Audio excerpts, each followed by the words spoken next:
China has released a white paper on national defense in the new era. It states that as a country that highly values harmony and peace, China will stick to a defensive national military policy and never seek hegemony.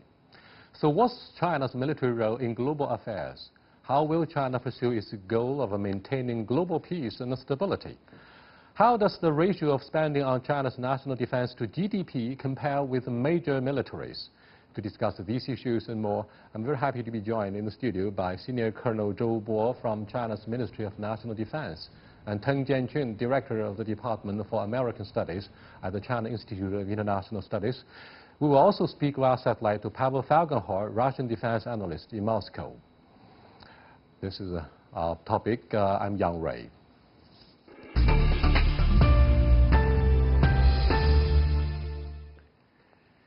Gentlemen, first of all, Senior Colonel Zhou Bo, how do you assess the implications of releasing this latest white paper on China's national defense? Well, this is the 10th white paper on national defense. I read and found that from 2000 to 2010, actually, we would publish one white paper every 2 years. But after 2010, we have published in 2013 and 2015 two white papers. But this one is a comprehensive one. In terms of number of words, it is almost comparable to the one in 2010, although slightly less. That one was about 30,000 words. This one is 27,000 words. But what is most interesting is that if you look at the appendixes, it actually has more charts showing all the figures, either about military exercises or defensive expenditure or consultation with other countries, and so on and so forth. So it gives more information, I would say. In your estimation, Jianqun, what are the differences, if any, that we have from the previous white papers on China's national new defense? era? You know, I was deeply impressed. But what's the definition about the new era? Because we are facing a new, challenges from the world, from our neighboring regions, and this is a very good understanding on the security environment we are facing now, and also give a detailed description on the responsibilities, tasks of PRA, and also give a detailed description on the achievements of the military reform started from 2015. And in the chapter of defense budget, the defense spending, also gave a very detailed description from various angles to give a very good comparison between Chinese military spending and other countries' military spending. So I think this is a very comprehensive description of our understanding on international security and on our defense policy and the military construction. The modernization of China's armed forces, particularly the very rapid economic expansion as well as its global impact, is a huge given. Now, in this huge and broad context, Senior Colonel Zhou, what do you think of the allegation that China pursues hegemony, spheres of influence, according to the China studies of the Pentagon? But in this latest version of the white paper, it seems China will impress the world with several nevers. Will never seek hegemony, never spheres of influence, and never expansion. Why have we given such overwhelming importance and emphasis on the intention of China's military build-up? Well, as you have correctly pointed out, these actually are nothing new, but they are simply stressed again. In part to answer to the concerns of the rest of the world. But if you look at China's history, at least we can conclude safely that last 40 years is a time of China's peaceful rise. So even those people who criticize China's sovereignty dispute with other countries in South China Sea cannot deny that all PLA's activities overseas are totally peaceful and helpful. Let me go over to Pavel Falkenhor, who's standing by in Moscow. Pavel, for years, policy debates about China have been raging on and on across the world with regard particularly on the global impact, if not threats, of China's military build-up. From a Russian perspective, what can you say about the implications of China's PLA modernization in recent years, particularly after Mr. Xi Jinping took office?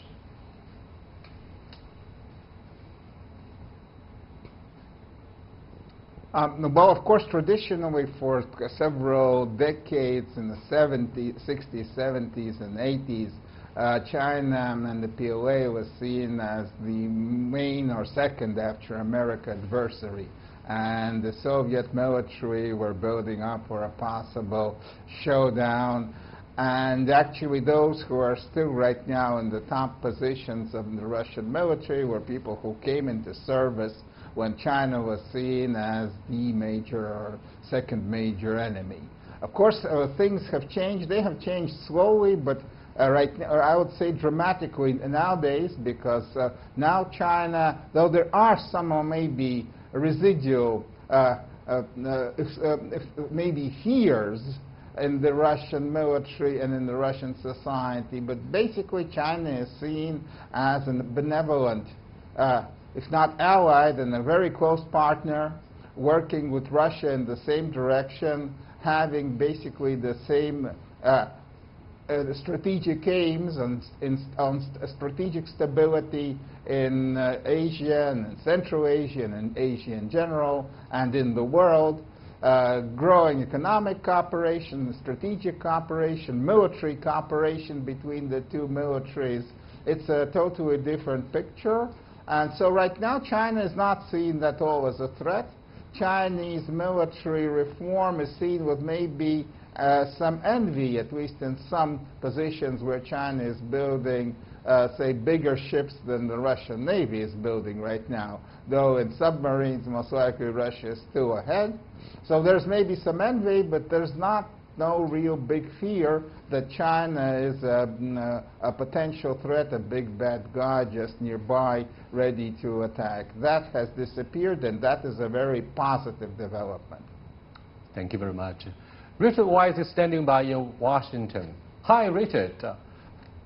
Pentagon and the White House have always taken China as the #1 threat to your national security, according to the latest series of policy documents. Now, what do you think of this latest white paper by the Chinese armed forces on our policy concerning national defense? Will it, does it make any difference from the previous ones? Right. Well, I think the most obvious difference is precisely what you asked me about. Just as the U.S. officials have changed focus over time, a few years ago the main concern was terrorism, then Russia, and now China under the Trump administration. So the latest paper, the most significant difference I see is the more explicit description of the U.S. as the main threat to international peace and security. There's a lot of discussion in the general parts and then in the specific parts about U.S. policies that China alleges is threatening to China and so on. So I think what's interesting now is that both countries, their national security leaderships, see the other as the main long-term threat to each other's goals in the international system. Senior Colonel Richard made a very clear point about why, in our response to the Pentagon allegation, this latest white paper has taken the United States as the #1 threat to the existing world order. No, I don't think we have termed it or termed United States as the #1 threat, but we have pointed out some facts. For example, how they have destabilized the international strategic equilibrium by pulling out, for example, from Iranian nuclear deal or from all those kind of things that everybody knows. So these are just a fact. And for example, they have also they are ready to pull out from INF Treaty, probably on the 2nd of August. So these are the facts.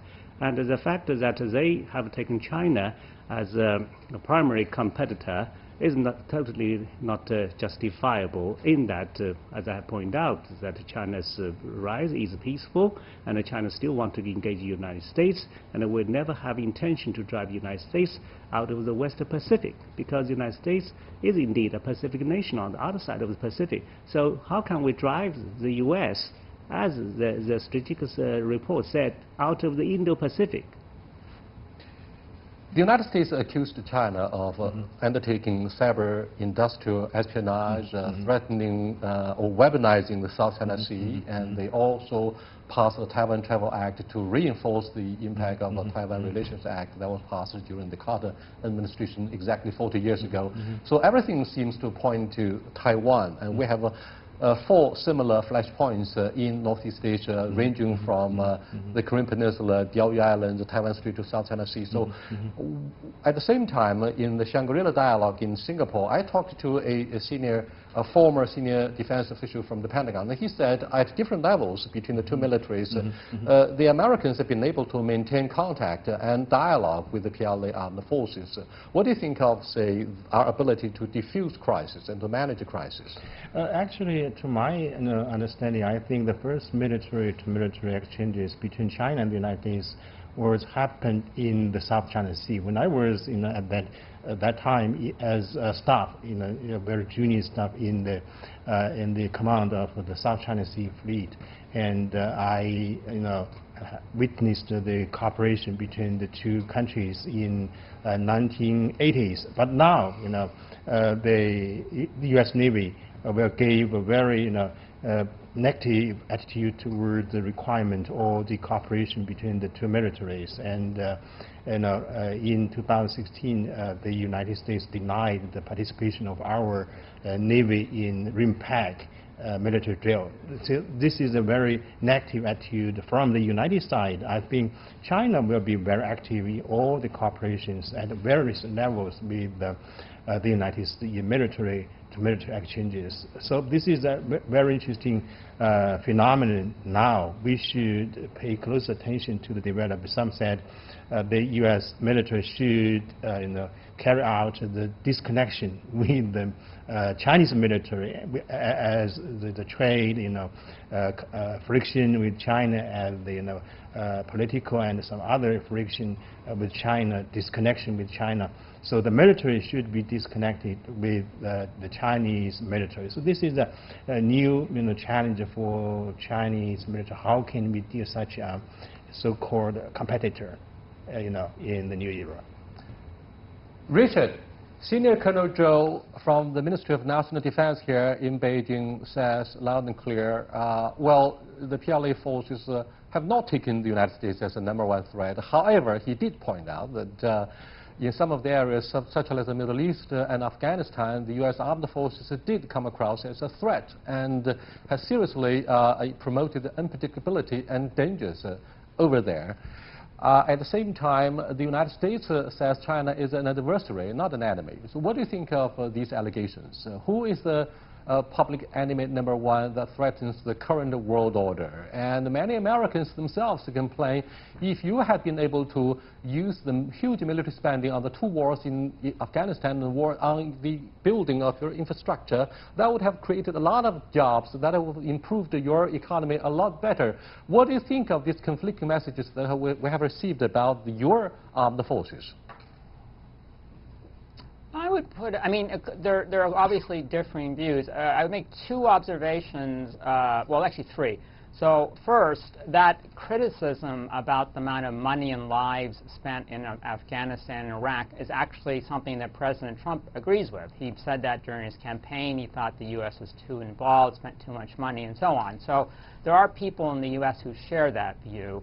Second, I was in China, in Beijing for the first week of July, and when you first start talking with the Chinese security experts, they say, yes, we want to have good relations, cooperation, we don't see it as a threat. But when you start going into the details, it's clear that the Chinese national security community is doing the same thing the U.S. national security community is, which is seeing the other as the main pacing threat. That is, when they try and decide what kind of forces they need, what kind of capabilities they need, they're always thinking about dealing with the other country's forces, how they'll respond, and so on. So I don't think there's that much of a difference. And then lastly, I think that at the operational level, when you describe the U.S. military as being more active, you could say that it's clear that that's having the most initial effect on the world order. But stepping back, looking at the strategic level, as we've discussed before in your program, the U.S. is the status quo power, wants to keep generally the situation we have now, whereas China, being a rising power, is behaving like all rising powers and trying to reshape the world order to something it likes better, something more appropriate, it thinks, to its new status. So I think there's a difference between the structural situation and the operational, tactical issues at each different, each scenario, each different issue we discuss. Thank you so much, Senior Colonel Zhou. Despite the impact of the U.S.-China trade conflict, Taiwan for years remains the thorniest issue in U.S.-China relationship. We've seen the passing of Taiwan Relations Act, 6 assurances, Taiwan Travel Act, so on and so forth, by the Pentagon, the State Department. Now, do you think it is the United States that has antagonized China and has made our mission of unifying the two sides of the Taiwan Strait more complicated and more difficult? In fact, we have implemented in the policy and consistently of denying overseas interference with our internal affairs. For years, we have been building up our capability to reject overseas interference with our internal affairs regarding Taiwan in particular. Well, regarding Taiwan, I think too much has been said about all these legal documents whatsoever, and this is almost like a deaf man's conversation, frankly speaking. But I think the United States should actually search its soul to answer a fundamental question, that is, who is more important? Good relationship with mainland China or cling to Taiwanese, or so-called democracy, and so on and so forth. In terms of the arms sales to Taiwan, I think Taiwanese authorities know very clear that they are not really buying weapons, they're buying insurance. And what kind of insurance could this be? Well, we remember many years ago when the mainland China launched missiles across the strait to give warning to the separatists of Taiwan. Some senior American officials warned the Taiwanese authorities that you could not take it for granted that you can write a check with American blood. And so in fact, President Bush Jr. said Chen Shui-bian, former leader of Taiwan, was a troublemaker. Yeah, and you look at China. Mainland China is becoming stronger and stronger.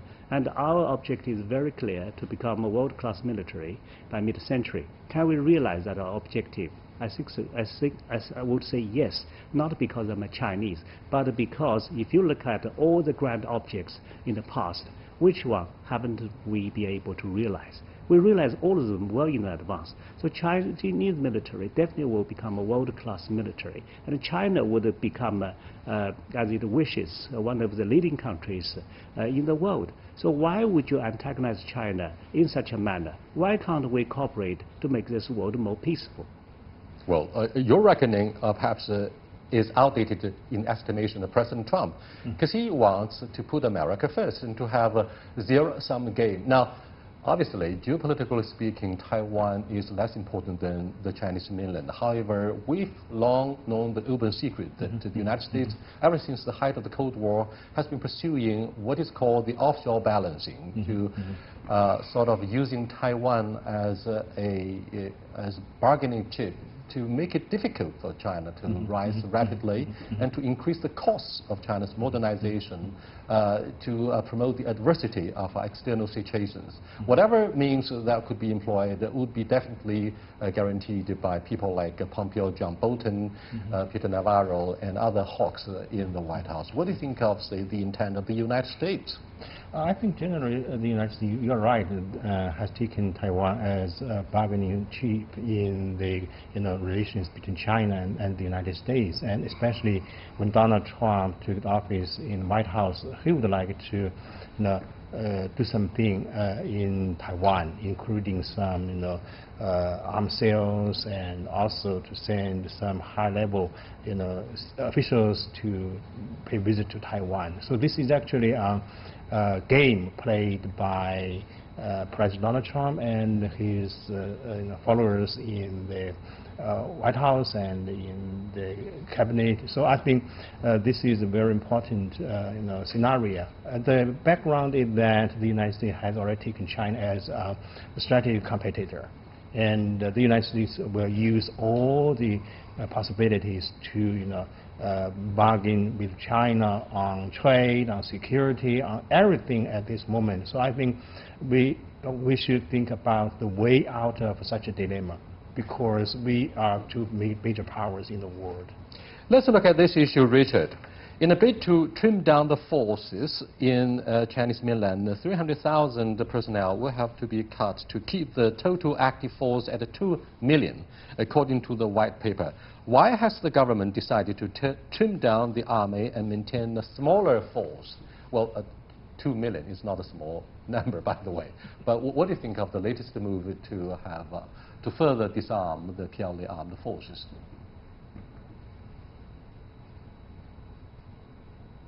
That is something that most militaries are doing. They're reducing the number of their personnel and increasing technology. And so China's following the path that the U.S.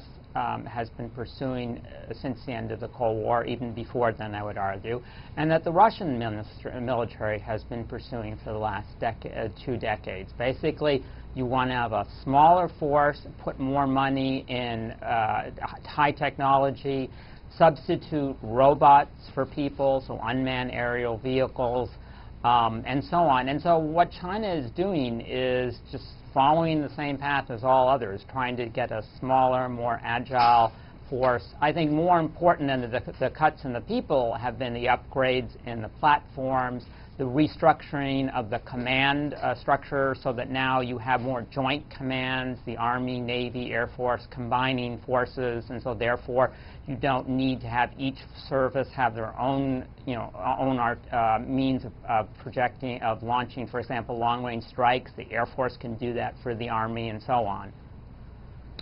Thank you very much. Pavel, for years since the founding of the PRC back in 1949, the PLA troops remain very much a continental army. However, in recent decades, particularly after President Xi Jinping became chairman of the Central Military Commission, command and control structure of the PLA armed forces have been overhauled to such a degree where our capability to project the armed forces has been promoted significantly. But that poses a threat, particularly when you look at the impact of modernizing the PLA armed forces in recent years. How do Russians look at this issue?